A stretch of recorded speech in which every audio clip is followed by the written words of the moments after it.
फल की प्रीति नहीं। पूज्य श्री रघुनाथ दास गोस्वामी जी जब अपने गृह का त्याग करके महाप्रभु चैतन्य देव की शरण में गए तो 2-3 दिन जो महाप्रभु को भिक्षा आती थी उसी से महाप्रभु दे देते थे।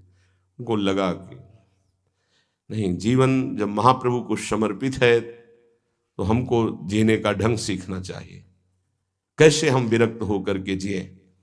इतने में घर से भेजे हुए बहुत से सेवक, रुपया, सामग्री, रसोईया सब आ गया, क्योंकि बहुत बड़े धनी थे उनके पिताजी और पिता के भाई दोनों के बीच में एक लाड़िले पुत्र थे पूज्य श्री रघुनाथ दास गोस्वामी, जिनकी समाधि राधा कुंड में विराजमान है। अब सुंदर सुंदर पकवान, भोग सामग्री घर के भेजे हुए रसोइये सब बनाते, प्रभु को भोग लगता, महाप्रभु चैतन्य देव को भी। और फिर विचार किया, क्या ये माता पिता के द्वारा दी हुई सुविधा वैराग्य में कलंक नहीं है? मेरा जीवन प्रभु के लिए, क्या मैं प्रभु आश्रित नहीं जी सकता? जब विरक्त हो गया तो माता पिता के द्वारा दी हुई भोग सामग्री से जीना निषेध है। प्रवृत्ति और निवृत्ति 2 मार्ग हैं।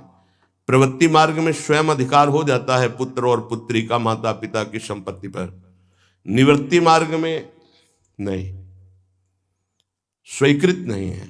निवृत्ति मार्ग में स्वीकृत नहीं। जिसने इस स्वीकृति को स्वीकार किया वो कच्चा ही बना रहता है पूरे जीवन, पक्का वो कच्चा बना रहता है। ये दृढ़ बात समझ लीजिए।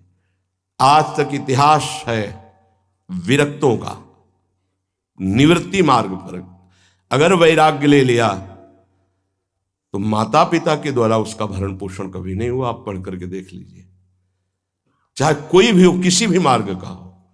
जब रत्नावती जी ने, उनके लिए चिट्ठी आई, पुत्र ने भेजा कि पिता ने सभा में मुंडी का पुत्र कह के कहा, मतलब सन्यासिनी का पुत्र कह के, माता हमारी इस नाम की रक्षा करना।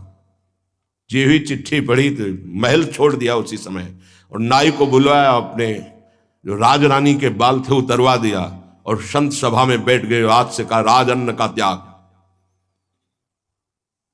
अब ग्राम नगर के द्वारा दी हुई भिक्षा के द्वारा भरण पोषण होगा, इस राजा के द्वारा दिए हुए नहीं। और पति थे माधव सिंह। जब ये बात सुनी तो उनको भयंकर क्रोध हुआ।